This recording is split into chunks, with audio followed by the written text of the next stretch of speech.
fabulous clinicians. It's been a while, but I'm back with This is Private Practice.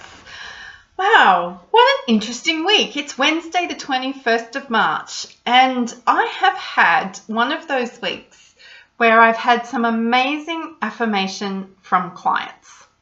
And I wonder how often we take notice of this.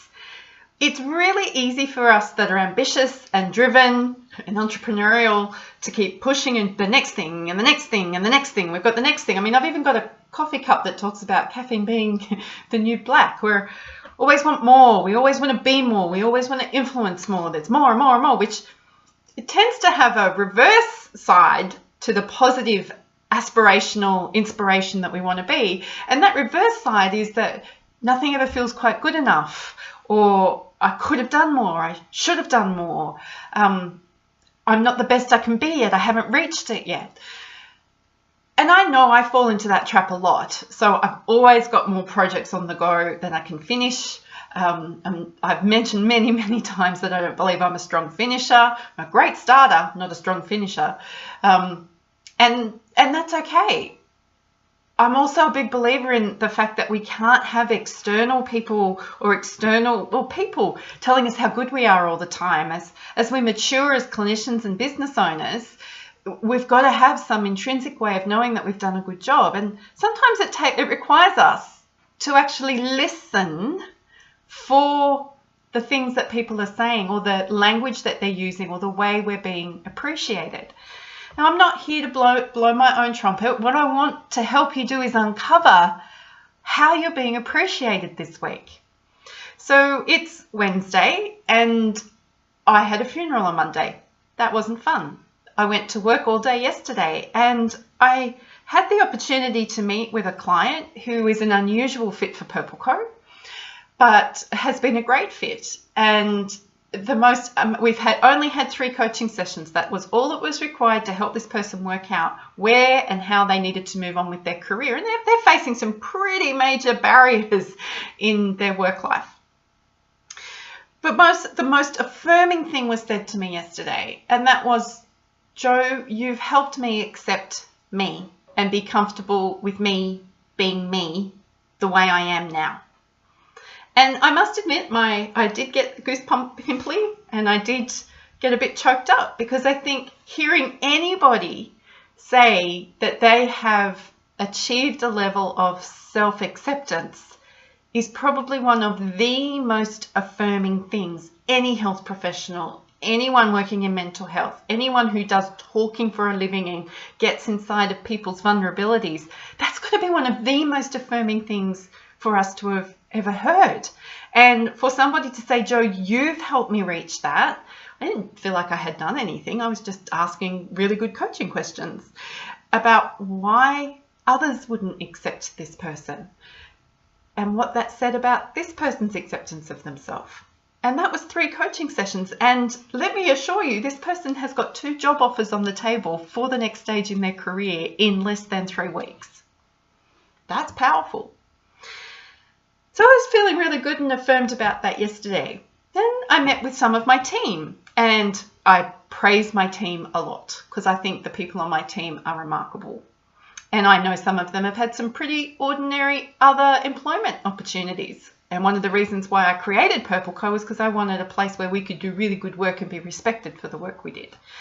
But yesterday, one of my clinicians, who is a big advocate of self-care, who's been learning how to do a specific style of painting, actually gifted me with one of her creations and thanked me for being me. And again, I got a bit teary, because how often does that happen? Not very often. So when it happens, it's really kind of special.